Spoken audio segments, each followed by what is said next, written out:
क्या एक झूठ, एक गलतफहमी और एक इल्जाम किसी पूरे परिवार को तबाह कर सकता है? आज राफे ऐसा फैसला करने जा रहा है जो सिर्फ एक रिश्ता नहीं तोड़ेगा बल्कि कई जिंदगियों को हमेशा के लिए बदल देगा। एक तरफ मोहब्बत दम तोड़ रही होगी, दूसरी तरफ एक माँ की सांसें टूट रही होंगी और तीसरी तरफ ऐसे रिश्ते बिखरने वाले होंगे जिन्हें कभी कोई अलग नहीं कर सकता था।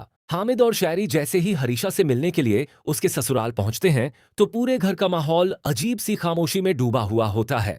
हर किसी के चेहरे पर बेचैनी साफ दिखाई दे रही होती है।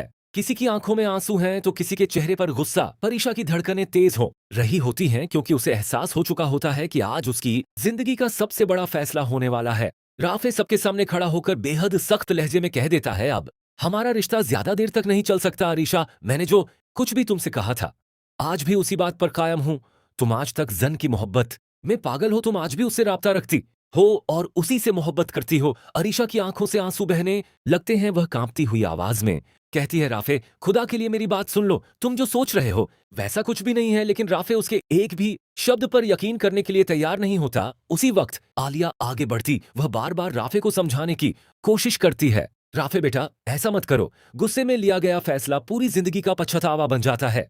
पहले अरीशा की बात सुन लो, उसे सफाई देने का मौका दो। लेकिन राफे का गुस्सा सातवें आसमान पर पहुंच चुका होता है। वो जोर से चिल्लाकर कहता है, बस अब मुझे कोई सफाई नहीं सुननी। और जहां तक इस बच्चे की बात है, मुझे यह बच्चा बिल्कुल नहीं चाहिए। मैं कभी भी उस बच्चे को अपना नाम नहीं दूंगा क्योंकि मेरे दिल में यही यकीन बैठ चुका है कि अरीशा के पेट में पलने वाला बच्चा सिर्फ जैन का है। राफे के मुंह से निकले यह अल्फाज अरीशा के दिल पर किसी खंजर की तरह लगते हैं। उसकी आंखों के सामने अंधेरा छाने लगता है। वह कुछ कदम पीछे हटती है, अपने आंसुओं को रोकने की कोशिश करती है, लेकिन उसका शरीर जवाब दे देता है और वह जोर से जमीन पर गिरकर बेहोश हो जाती है। पूरा घर चीखों से गूंज उठता है। आलिया दौड़कर अलीशा के पास पहुंचती है। शहरी घबरा जाता है और हामिद साहब अपनी बेटी को इस हालत में देखकर जैसे पत्थर के बन जाते हैं।